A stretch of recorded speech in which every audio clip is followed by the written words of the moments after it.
It looks like something from another world, a phantom emerging from the shadows, a flying wing, a design so radical it redefines the very concept of flight, a dark boomerang slicing silently through the sky, an ominous shape against the twilight. It moves with an eerie grace defying conventional aerodynamics. This is the B-2 Spirit, the stealth bomber, a marvel of engineering cloaked in secrecy, America's most secretive and advanced aircraft, a symbol of technological dominance shrouded in mystery. Its mission? To strike anywhere on Earth undetected, a silent guardian ready to answer the call. The B-2's radical design and radar-absorbent coating, a carefully crafted blend of form and function, make it nearly invisible to even the most advanced detection systems. It slips through the net, a ghost in the machine. Even its engine heat is hidden, vented above the wing to mask its presence, a testament to the ingenuity of its designers. This ghostly profile comes at a price, a staggering investment in national security, over $2 billion per plane, a figure that reflects the cutting-edge technology within. With only about 20 in existence, a rare breed, a strategic asset of unparalleled value. These bombers are reserved for the gravest threats, the missions where failure is not an option. America's ultimate silver bullet, a symbol of power, a deterrent against aggression. Pilots undergo years of training, honing their skills to perfection, mastering 30-hour missions in total silence, often behind enemy lines. Endurance and precision are paramount. They refuel mid-air, navigate continents, pushing the boundaries of human and machine capability, and operate as the calm hands behind one of the world's most powerful weapons. Their expertise is the key to its effectiveness. The B-2 is more than a plane. It's a statement of reach and resolve, a symbol of American power projected across the globe. Its crews are the keepers of the ghost, the guardians of a legend. And when the B-2 takes flight, the world pays attention. Its presence is a reminder of the stakes. In 2025, the world watched Iran's nuclear ambitions with growing dread. Diplomacy had failed. Sanctions only hardened Tehran's resolve. Intelligence revealed a new fortified facility, Parchin 3, buried deep in the Zagros Mountains, impervious to conventional attack. Iran surrounded it with missile batteries and radar, daring the world to intervene. Tensions soared as Iran tested long-range missiles and denied inspectors access. The US faced a stark choice act or risk a nuclear-armed Iran and a destabilized Middle East.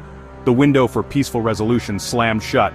When Parchin 3 neared completion, the US president faced a fateful decision. The risk of inaction now outweighed the risk of action. The world teetered on the edge. Every option carried catastrophic consequences. The stage was set for a confrontation. The countdown had begun. In the White House Situation Room, options were bleak. A full-scale bombing or invasion risked all-out war. Special forces couldn't reach the buried target. Then came a daring plan. Operation Silent Talon. 2 B-2 bombers would fly solo from Missouri to Iran, relying on stealth to evade detection. Their weapon, the GBU-57 massive ordnance penetrator, designed to shatter underground fortresses. The president agonized. Failure meant disaster, but success could change everything. The B-2's stealth offered a slim chance of deniability. If undetected, the US could strike without leaving fingerprints. It was a high-stakes gamble on technology and surprise. The order was given. Operation Silent Talon was a go. The point of no return had been crossed. The fate of the mission, and perhaps the region, now rested on 2 bombers and their crews. The world held its breath. A select team, the Cell, began planning every second of the mission. Secrecy was absolute, even support crews knew only fragments. The route had to weave through radar blind spots, avoiding detection across half the globe. Timing was everything. Flying in darkness, coordinating with refueling tankers in radio silence. Each refueling, each course change was choreographed to perfection. Dozens of contingency plans covered every possible failure, from weather to enemy contact. Pilots drilled in simulators, memorizing every maneuver and emergency procedure. The mission demanded perfection, but prepared for disaster. Every detail was rehearsed until it became instinct. The Cell's work would decide the fate of the mission. The plan was set. Now it was time to fly. The calendar marked July 4, 2025, Independence Day, but for the crews of 2 B-2 Spirit bombers, it would be anything but a celebration. Under a moonless sky, perfect for stealth, 2 B-2s, Spirit 01 and Spirit 02, rolled silently onto the runway at Whiteman Air Force Base, Missouri. No fanfare, no crowds. Just 4 pilots, each a master of their craft, sealed in their cockpits. Their faces were lit by the eerie green and orange glow of the instrument panels.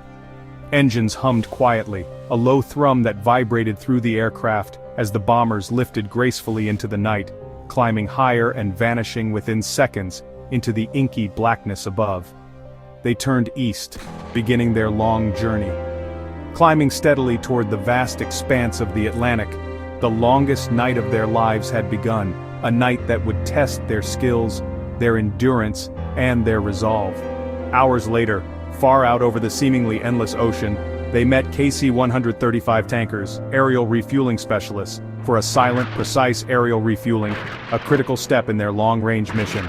With full tanks, the bombers pressed on, crossing over the sleeping continent of Europe, and then onward, over the dark waters of the Mediterranean, maintaining strict radio silence, adhering to the protocols that kept them invisible. In the cramped cockpit, one pilot rested, catching precious moments of sleep, while the other flew, both managing the ever-present fatigue and maintaining unwavering focus on the mission ahead. They were ghosts in the machine, invisible and silent to the world below, gliding ever closer toward their designated target. Every mile devoured brought them closer to the heart of danger, into potentially hostile airspace. The world slept peacefully, unaware of the gathering storm, the silent, deadly force moving across the night sky. The mission was fully underway, and there was no turning back. Nearing Iran, tension spiked. The B-2s powered down non-essential systems, adjusted skin temperature, and entered full stealth mode.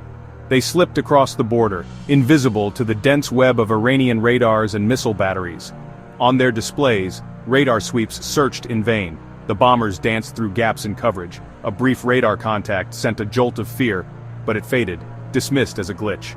The B-2SE electronic warfare systems subtly jammed and deceived, sowing confusion below.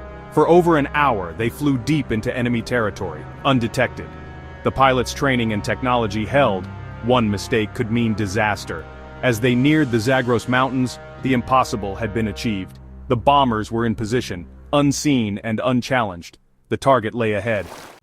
Over the Zagros Mountains, Spirit 01 and 2 began their final approach. The Parchin 3 facility was invisible, buried deep beneath granite. Using GPS and terrain-matching radar, the pilots locked onto the precise coordinates. Spirit 01 opened its bomb bay, risking a brief radar spike. Inside the GBU-57 massive ordnance penetrator, a 30,000-pound bunker buster, the bomb dropped, guided by GPS, piercing the mountain at supersonic speed. Deep underground it detonated, collapsing tunnels and destroying the facility. Spirit 02 followed, striking a secondary entrance to ensure total destruction. Bomb bays closed, the bombers banked away, beginning the long journey home. They had struck without being engaged. Now, they had to escape the way they came, invisible, silent, and alone. The most dangerous part was over, but safety was still far away. The ghosts vanished into the night.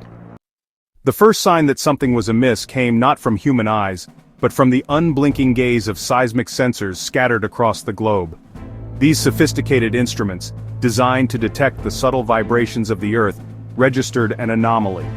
Two sharp, unnatural tremors rippled through Iran's rugged Zagros Mountains. The seismic events were brief but intense, unlike anything typically associated with natural tectonic activity. Within hours, satellite images confirmed the cause. A massive landslide had scarred the mountainside, a raw gash in the earth. The scale of the devastation was immediately apparent. Even more alarming, a vast dust plume billowed from the suspected Parchin 3 site, a sensitive military research facility shrouded in secrecy. The plume suggested a catastrophic event, a violent release of energy. The internet buzzed with speculation, a frenzy of theories and conjecture. News outlets scrambled to piece together the fragments of information.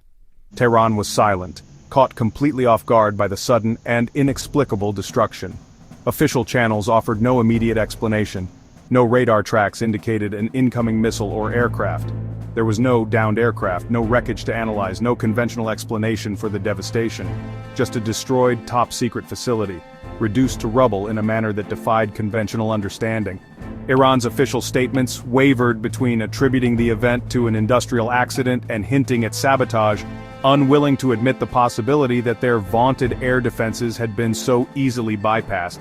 In Washington, officials offered a carefully calibrated no comment, further fueling global intrigue and speculation about the true nature of the event. But, Behind closed doors, world leaders knew the truth, or at least suspected it. Only one nation possessed the technological sophistication, the strategic reach, and the clear motive to execute such an audacious operation. The real message wasn't in any official declaration but in the deliberate silence, a chilling demonstration of power that transcended conventional military capabilities and entered the realm of the unimaginable. Allies were both relieved by the implied protection and deeply unsettled by the implications of such unchecked power. Adversaries were understandably alarmed, forced to confront a new and terrifying reality.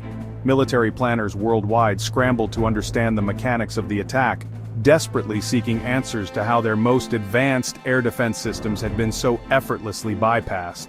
The attack wasn't just a tactical victory, it was a paradigm shift in modern warfare, brutally exposing a vast and previously unknown technological gap between the world's leading military powers.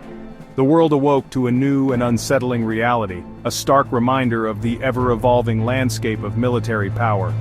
The age of the ghost had arrived, ushering in an era of unseen threats and undetectable capabilities. Operation Silent Talon reshaped global strategy. The B-2 proved that a handful of advanced platforms could achieve what once took entire armies. Stealth, cyber warfare, and precision became the new priorities.